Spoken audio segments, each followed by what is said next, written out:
বাংলাদেশের বর্তমান প্রেক্ষাপটে যে বিষয়গুলো গুরুত্বপূর্ণ, সবার মনে প্রশ্ন আছে এবং সেই বিষয়গুলো বিশেষভাবে আলোচিত হয়েছে।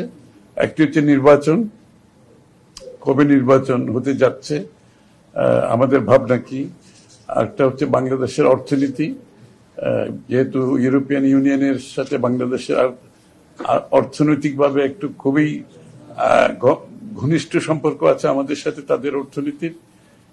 তারপরে হচ্ছে রিফর্মস, যে সংস্কারগুলোর ব্যাপারে যে আলাপ আলোচনা হচ্ছে, সেই রিফর্মসের ব্যাপারে আমাদের ভাবনা কি।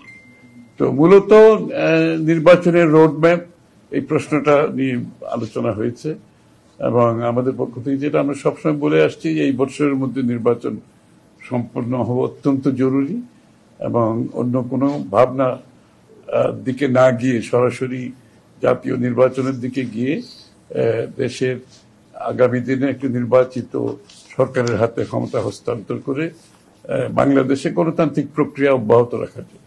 অগণতান্ত্রিক প্রক্রিয়ায় একটি দেশ বেশি দিন চলতে পারে না। সুতরাং অগণতান্ত্রিক সরকারের রাজনৈতিক ওয়েট থাকে না, মোবিলাইজেশন প্রসেস থাকে না, জনগণের সাথে সংশ্লিষ্টতা থাকে না এবং জনগণের ফিডব্যাক পাওয়া যায় না। সুতরাং একটি গণতান্ত্রিক প্রক্রিয়ায় যত তাড়াতাড়ি ফিরে যাওয়া সম্ভব সেদিকে আমরা জোর দিয়েছি। আর সংস্কারের ব্যাপারে যেটা কথা হয়েছে, সেটা হচ্ছে যেই বিষয়ে, যে কয়টি বিষয়ে আমরা ঐক্যমতে যেতে পারবো সেগুলো ইমিডিয়েটলি করা যেতে পারে, সেগুলোর জন্য সময় নেওয়ার কোনো কারণ নাই। আর যেগুলোতে ঐক্যমত হবে না সেগুলো আগামী দিনে নির্বাচনে প্রত্যেকটি দল জনগণের কাছে নিয়ে যাবে, তাদের যে ম্যান্ডেট, তাদের যে প্রোগ্রাম নিয়ে যাবে। জনগণ ম্যান্ডেট নিয়ে, আগে জনগণের ম্যান্ডেট নিয়ে আগামী সংসদে সেগুলো পেশ করা হবে এবং সংসদে আলোচনা হবে, তর্ক হবে, বিতর্ক হবে এবং পাশ করা হবে। এই হলো কথা। আর দেশের অর্থনৈতিক অবস্থার বিষয়ে আলোচনা হয়েছে যে আগামী দিনে বিএনপি ক্ষমতায় গেলে তাহলে যে অর্থনৈতিক কর্মকাণ্ড এগুলো অব্যাহত থাকবে কিনা।